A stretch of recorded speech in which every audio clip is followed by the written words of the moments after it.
নমস্কার, কেমন আছে সবাই? নতুন একটি কুকিং ব্লগে তোমাদের সবাইকে স্বাগত। আজকে আমি মিক্স ভেজিটেবলের সবজি বানাবো। তো ভিডিওটা ভালো লাগলে প্রথম দিক থেকে লাস্ট অবধি দেখার অনুরোধ করছি। আমি এতে একটু পনির আর মাশরুম অ্যাড করব।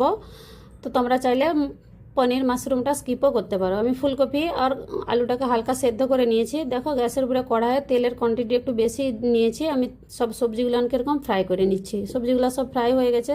এটা পেঁয়াজ রসুন দিয়ে বানাবো। সেই তেলেতেই আমি কিছু খাড়া মশলা অ্যাড করেছি আর দিয়ে পেঁয়াজ রসুনটা আমি ভুনতে দিয়ে দেবো। পেঁয়াজ রসুনটা ভুনা হয়ে গেছে। দেখো, তাতে একটা টমেটোর পিউরি বানিয়ে অ্যাড করছি। স্বাদ অনুসার নুন, আদা আর কাঁচা লঙ্কার পেস্ট দিয়েছি একসময়, দিয়ে কিছুক্ষণ এটাকে নেড়ে নেবো। নাড়ার পরে ঘর আলু যে সকল মশলা, হলদি গুঁড়া, ঝাল লঙ্কার গুঁড়া, কাশ্মীরি লাল লঙ্কার গুঁড়া, জিরা ধনিয়ার পাউডার, জিরা ভাজা, কিচেন কিং মশলা, এগুলোকে দিয়ে কিছুক্ষণ নাড়তে ছেড়ে দিয়েছি। হালকা একটু জল দিয়ে দিয়েছি যাতে মশলাটা না জ্বলে যায়। আমি এতে একটু কাজু বাটা ইউজ করব। দেখো, কাজু আর দুধের একটা পেস্ট বানিয়ে নিয়েছি। মশলাটা আমার ভুনা হয়ে গেছে। কাজু বাটাটা দিয়ে কিছুক্ষণ আরও নেড়ে নেবো।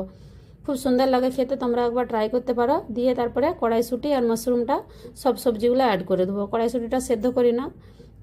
দিয়ে এটাকে কিছুক্ষণ নাড়ার পরে সব সবজিগুলোকে মশলার সাথে একটুক্ষণ নাড়ার পরে এটাকে আমি একটু জল দিয়ে দিচ্ছি। মিক্সির জারটা ধুয়ে দিয়ে কিছুক্ষণ ঢেকে দেবো যাতে সবজিগুলো সেদ্ধ হয়ে যায়। দিয়ে পনিরটা অ্যাড করে দিচ্ছি। পনিরটা অ্যাড করার পর আবার কিছুক্ষণ ঢেকে দেবো। দেখো, এরকম মশলা থেকে তেল ছেড়ে এসছে, সবজিটা হয়ে গেছে। একটু ফ্রেশ ক্রিম আর একটু বাটার অ্যাড করে দিচ্ছি। আমরা রুটির সাথে খেয়েছিলাম। তো ভিডিওটা কেমন লাগলো অবশ্যই বলবে।